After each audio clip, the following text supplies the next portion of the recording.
Hello everyone, welcome to my channel. आज मैं आप लोगों को पढ़ाऊंगी क्लास 12th का पोल साइंस का कंटेम्प्रेरी साउथ एशिया। इसका फर्स्ट पार्ट मैंने ऑलरेडी अपलोड कर दिया है, आप लोग वो जाके देख सकते हो मेरे यूट्यूब के चैनल पे।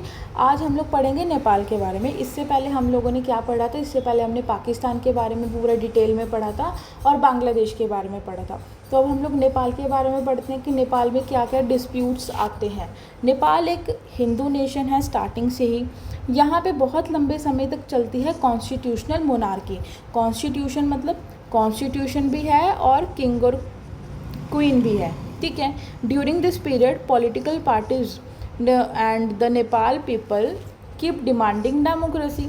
यहाँ पे क्या होता है, अब इस ही दौरान में वो डिमांड करते हैं डेमोक्रेसी को कि हमें क्या चाहिए, हमें चाहिए डेमोक्रेसी, हम ऐसे नहीं रह सकते। किंग बोलता है अच्छा तुम्हें डेमोक्रेसी चाहिए, तो किंग क्या करता है, इनके मूवमेंट्स को रोकता है। ये जो मूवमेंट करती हैं इसे क्या बोलता है, रोकता है कि नहीं, हम जो डेमोक्रेसी है वो हम नहीं लेकर आएंगे। The people of Nepal continue their efforts is 1990 तक वो अपने एफर्ट्स को ऐसे ही करते हैं। वो मूवमेंट चलाते रहते हैं, मूवमेंट करते रहते हैं। किंग उनको सप्रेस करता रहता है, लेकिन 1990 में नेपाल बन जाता है एक डेमोक्रेटिक कॉन्स्टिट्यूशन जहाँ पे किंग क्वीन का रूल नहीं होगा, वहाँ पे सिर्फ कॉन्स्टिट्यूशन होगा। डेमोक्रेटिक मतलब कि लोगों को वोट का राइट दिया जाएगा, ठीक है। यहाँ पे अब एक और ग्रुप निकल के आया। एक है किंग, दूसरा कौन से लोग हैं, दूसरे वो लोग हैं जो डिमांड कर रहे हैं डेमोक्रेसी को। तीसरे हो गए इन्फ्लुएंस ऑफ माओइस्ट। अब ये तीसरे तरह के लोग आ गए, ये बढ़ने लगे और 1990 तक ये भी अपनी डिमांड करने लगे किंग से। तो यहाँ पे क्या हुआ, माओइस्ट ने बेसिकली कन्फ्लिक्ट आ गया किंग आर्मी और तीसरे लोग थे जो स्ट्रगल पीपल जो डेमोक्रेसी के लिए डिमांड कर रहे थे। तो यहाँ पे बन जाता है एक ट्रायंगल कैसे बनता है अभी आप लोगों को बताती हूँ। जैसे कि फर्स्ट है माओइस्ट पीपल, ठीक है, ये अपनी डिमांड कर रहे थे, इन्होंने लड़ाई करी किसके साथ, किंग आर्मी के साथ, कि हमारी डिमांड्स है उसको फुलफ़िल किया जाए, क्लियर। और थर्ड है ये स्ट्रगल वाले लोग जो क्या कर रहे हैं, जो स्ट्रगल कर रहे हैं लोग डेमोक्रेसी के लिए। तो यहाँ पे ये बन जाता है एक ट्रायंगल। तो इसी तरह से यहाँ पे हो जाता है एक ट्रायंगुलर कन्फ्लिक्ट जो नेपाल में स्टार्ट हो जाता है। ये जो स्ट्रगल है बहुत लंबे समय तक चलता है। यहाँ पे पार्लियामेंट को डिज़ोल्व कर दिया जाता है 2002 में, मतलब पार्लियामेंट बिल्कुल ही ख़त्म कर दी जाती है, गवर्नमेंट को हटा दिया जाता है। Agitations against started against and this time government had boat down, और गवर्नमेंट को बहुत ही ज़्यादा नीचे गिरा दिया जाता है। After that a democratic government was establish, now Nepal has a democratic government. उसके बाद क्या होता है, यहाँ पे गवर्नमेंट को दोबारा से इस्टेब्लिश करते हैं एंड 2006 में ये एक डेमोक्रेटिक गवर्नमेंट बना लेते हैं और ये खुद का कॉन्स्टिट्यूशन भी बना लेते हैं। तो बेसिकली यहाँ पे कन्फ्लिक्ट यही था कि यहाँ पे कॉन्स्टिट्यूशनल मोनार्की चली आ रही थी। कॉन्स्टिट्यूशनल मोनार्की से वो बोलते हैं कि नहीं हमें क्या चाहिए, हमें चाहिए डेमोक्रेसी। कॉन्स्टिट्यूशनल मोनार्की वो बोलते हैं कि नहीं हमें चाहिए डेमोक्रेसी। फिर आ जाते हैं माओइस्ट पीपल यहाँ पे बना देते हैं ट्रायंगल। 2002 में पार्लियामेंट डिज़ोल्व हो गई, उसके बाद गवर्नमेंट को हटा दिया जाता है। फिर आती है डेमोक्रेटिक गवर्नमेंट 2006 में और वो अपना खुद का कॉन्स्टिट्यूशन बना लेते हैं। तो ये था नेपाल के बारे में। अब हम पढ़ेंगे श्रीलंका के बारे में। श्रीलंका इंडिपेंडेंट हुआ 1948 में, ठीक है। यहाँ पे बेसिकली क्या होता है, यहाँ पे दो तरह के लोग थे श्रीलंका के अंदर, एक थे तमिल, दूसरे थे सिन्हालीस।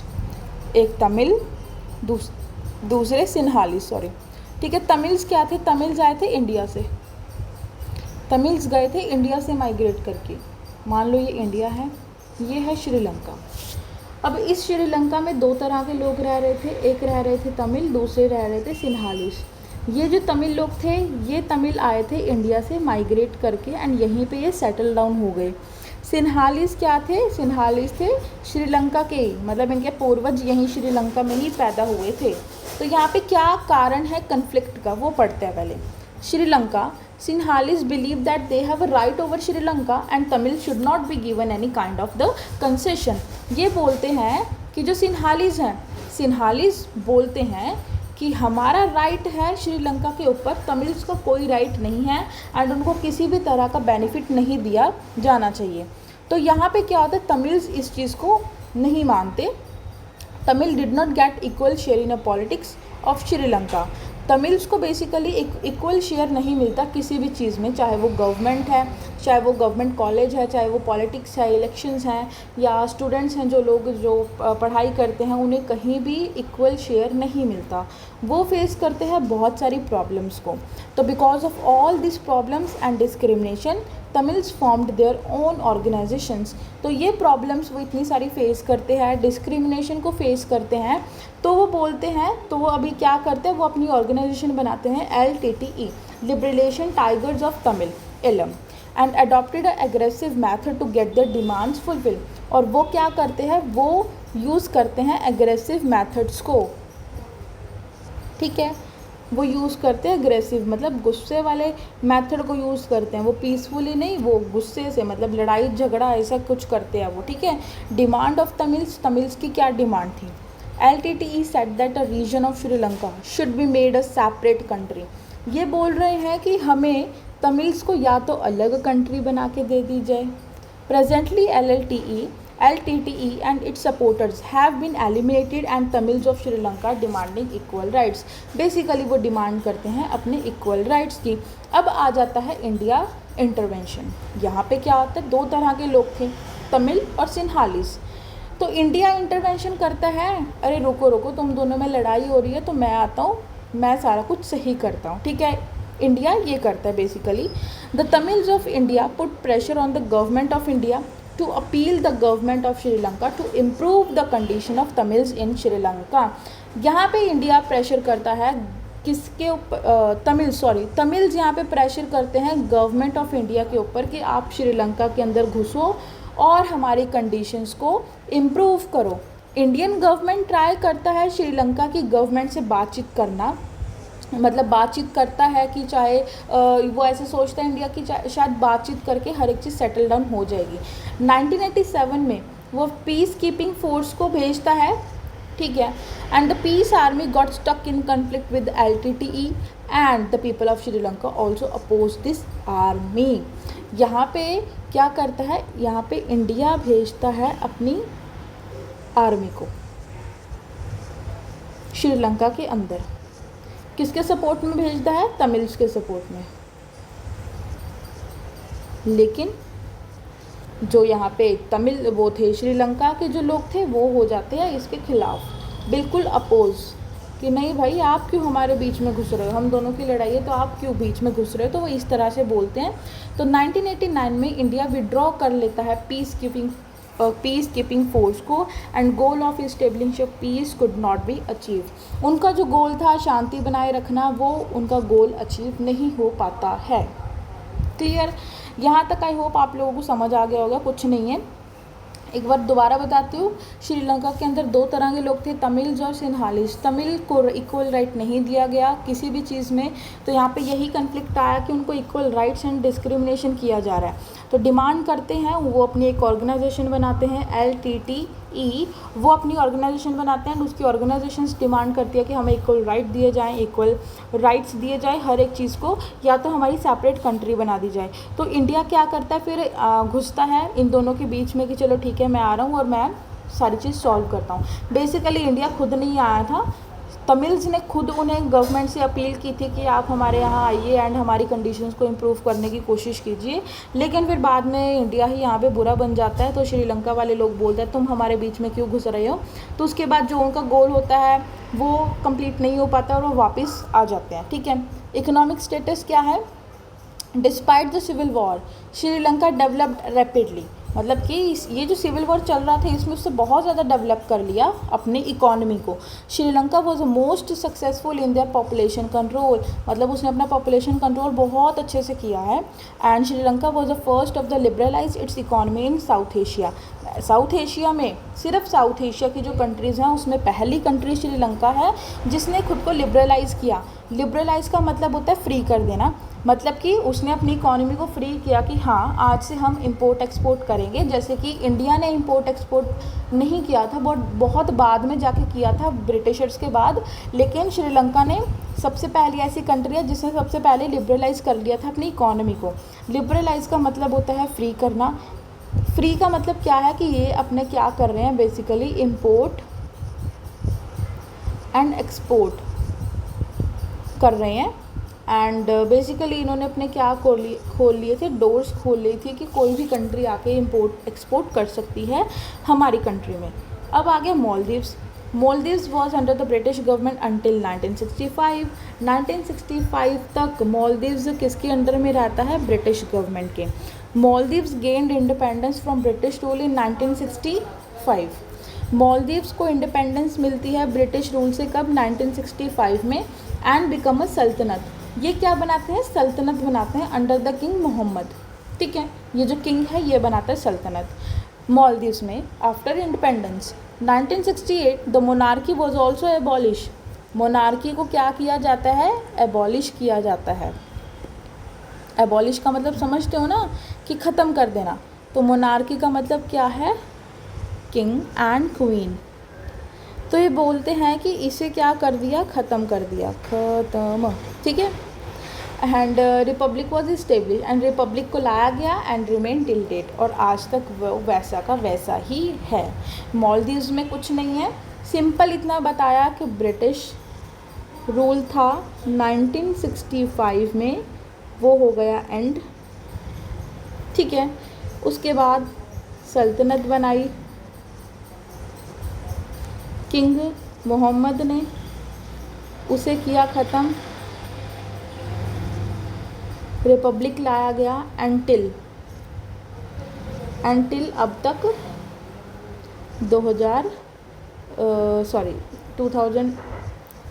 1968 में ये मोनार्की को ख़त्म किया गया था। ठीक है,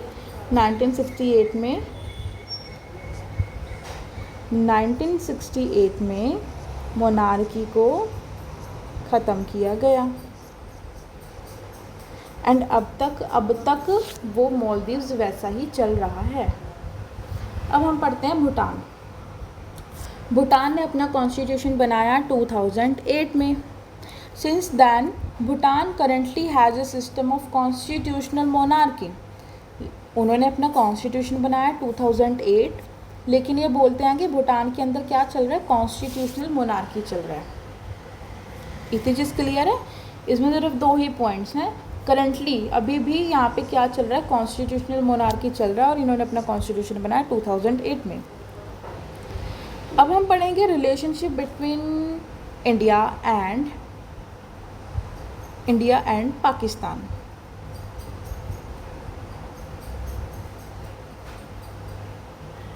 ओके,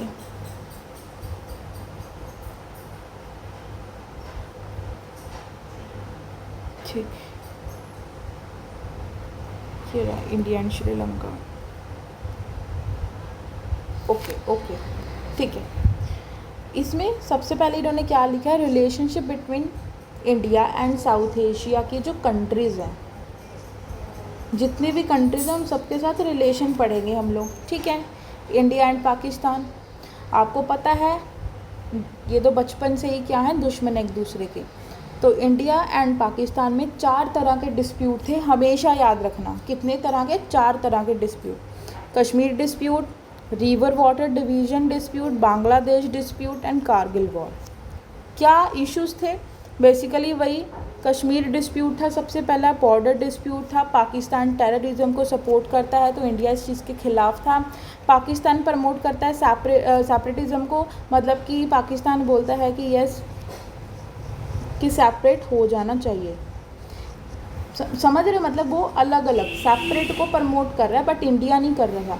जब इंडिया एंड पाकिस्तान अलग हुए थे तो उस टाइम इंडिया ने कहा था कि नहीं, हम सेपरेट होना नहीं चाहते, बट पाकिस्तान की एक पार्टी थी मुस्लिम लीग, इसने बोला था कि हिंदू और मुस्लिम लोग साथ में नहीं रह सकते। ठीक है, एंड रिवर वाटर शेयरिंग पे।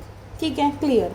इंडिया एंड बांग्लादेश में क्या कन्फ्लिक्ट है, India and Bangladesh illegal entries. हमने बांग्लादेश के बारे में पढ़ा कि बांग्लादेश के लोग पाकिस्तान बांग्लादेश के ऊपर कर रहा था क्या बोलते हैं उसको, कि वो अपना उसको सप्रेस कर रहा था।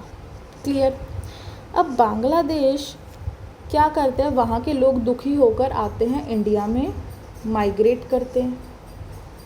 जो चीज़ इंडिया को पसंद नहीं आती, तो इलीगल एंट्री हो रही थी बहुत सारे लोगों की इंडिया में। Ganga and Brahmaputra river sharing पे डिस्प्यूट चला आ रहा है। Non export of natural gas by Bangladesh to India, मतलब कि ये एक्सपोर्ट वगैरह नहीं करते, स्टार्टिंग से ही बांग्लादेश सपोर्ट करता है एंटी इंडियन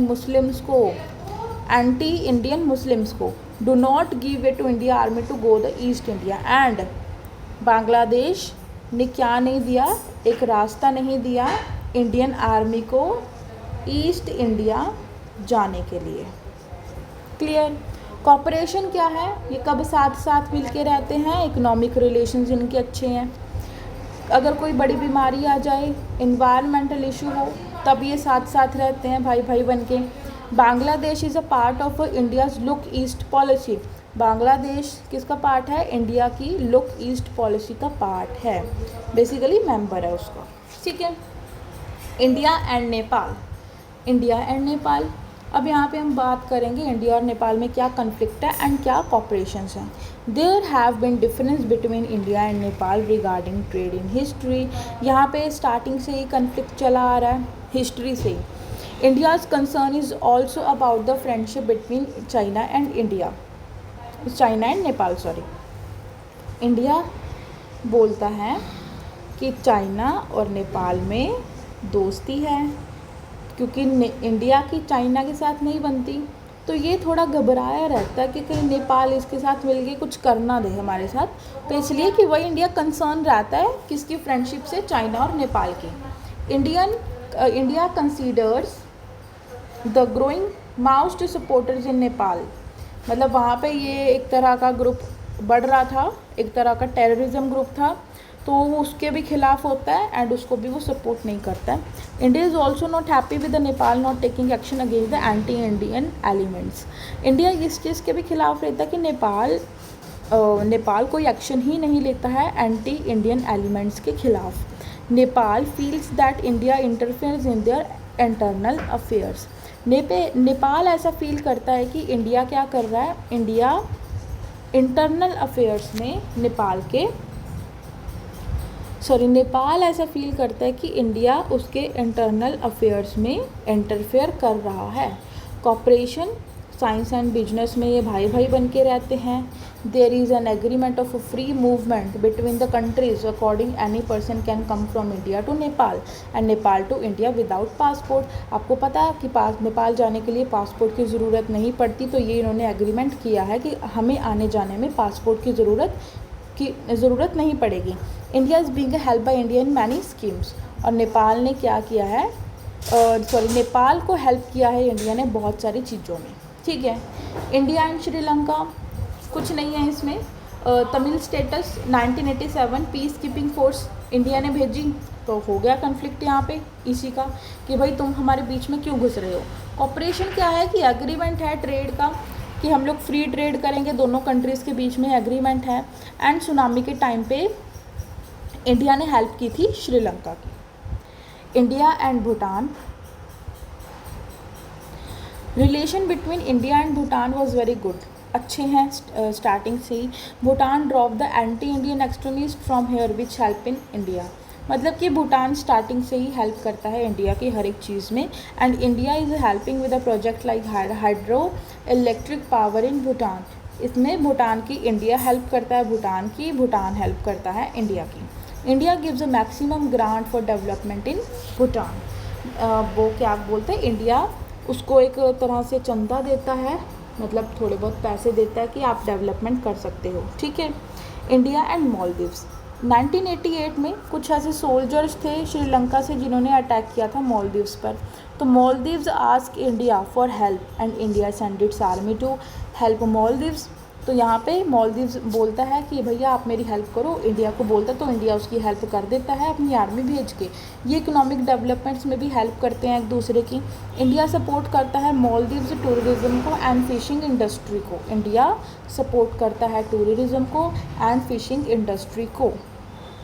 अब हम पढ़ते हैं south Asian association for regional cooperation.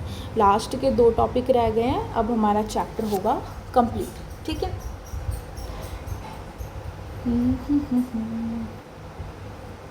ठीक है। अब ये बेसिकली बनाया गया था, ये एक ऑर्गेनाइजेशन बनाई गई शार्क। यहाँ पे ये बोलते हैं कि इन्होंने बनाया कॉपरेशन के लिए, ताकि साउथ एशिया की कंट्रीज आपस में कॉपरेट करें। इस्टेब्लिश किया गया 1985, काठमांडू में इसका हेडक्वार्टर है। मेंबर इसका कौन कौन है? Nepal, Pakistan, Bangladesh, India, Bhutan, Sri Lanka, Maldives and Afghanistan. Objectives क्या हैं? Maintaining a peace and cooperation in South Asia free trade zone. But ये ज़्यादा समय तक सक्सेसफुल नहीं हो पाया। डिस्प्यूट्स क्या हैं? कंट्रीज़ में बहुत सारे डिस्प्यूट्स हैं, यूनिटी नहीं है एंड वो अपने डिस्प्यूट्स को सॉल्व नहीं कर पाते। अब हम बात करते हैं साउथ एशियन फ्री ट्रेड की। ये इम्प्लीमेंट हुआ 2006 में। बेसिकली इसका मेन ऑब्जेक्टिव क्या था? देखो, मैं आपको अच्छे से समझा देती हूँ टैक्स के बारे में। ठीक है, देखो टैक्स होता है, ठीक है, मान लो ये इंडिया है और ये पाकिस्तान। चलो पाकिस्तान रहने देते हैं, हम लेते हैं जापान। ठीक है, अब इंडिया को अपना सामान बेचना है जापान में।